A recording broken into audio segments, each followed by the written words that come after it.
sounding of fanfare for the new king.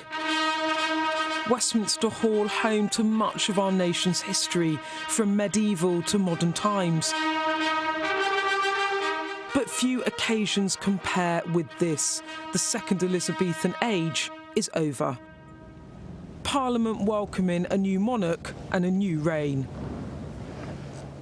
Past Prime Ministers and parliamentarians here to pay their respects and to offer the new king addresses of condolence, led by the speakers of each parliamentary house. Deep as our grief is, we know yours is deeper. We offer our heartfelt sympathy to you and all the royal family. We know that there is nothing we can say in the praise of our late Queen, your mother, that you will not already know. Whatever his private grief, the king here for a very public and performative event. His first speech to Parliament, meeting the enormity of that moment.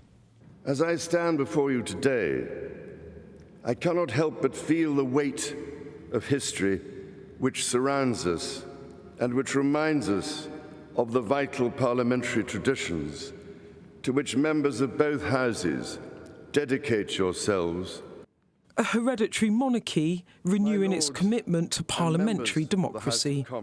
Parliament is the living and breathing instrument of our democracy.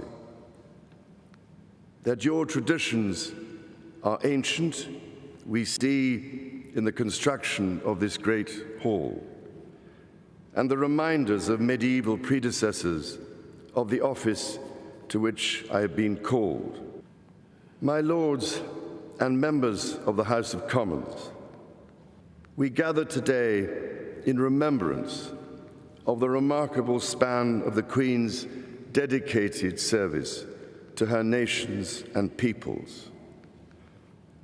While very young, Her late Majesty pledged herself to serve her country and her people, and to maintain the precious principles of constitutional government which lie at the heart of our nation.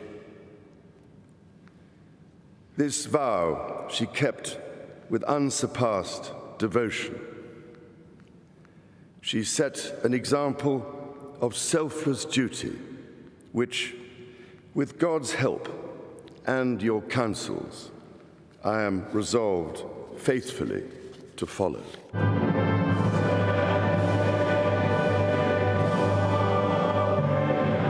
The national anthem now sung for him, the emotion of this moment plain to see.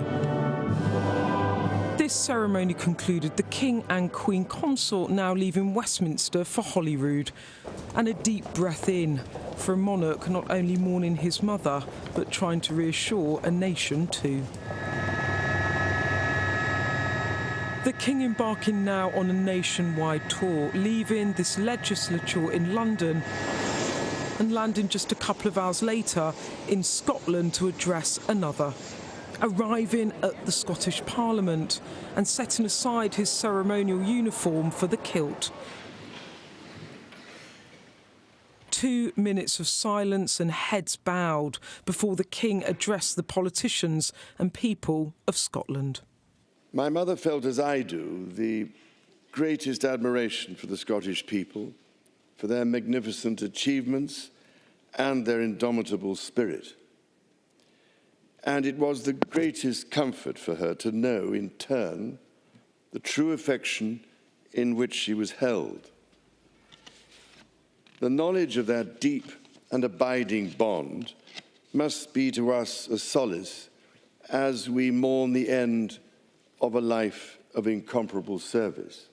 I take up my new duties with thankfulness for all that Scotland has given me, with resolve to seek always the welfare of our country and its people, and with wholehearted trust in your goodwill and good counsel as we take forward that task together. 2 nations in one day, this a king well aware of the task he faces, leading a country from one era to another, an unfamiliar and difficult journey for all. Beth Rigby, Sky News, Westminster.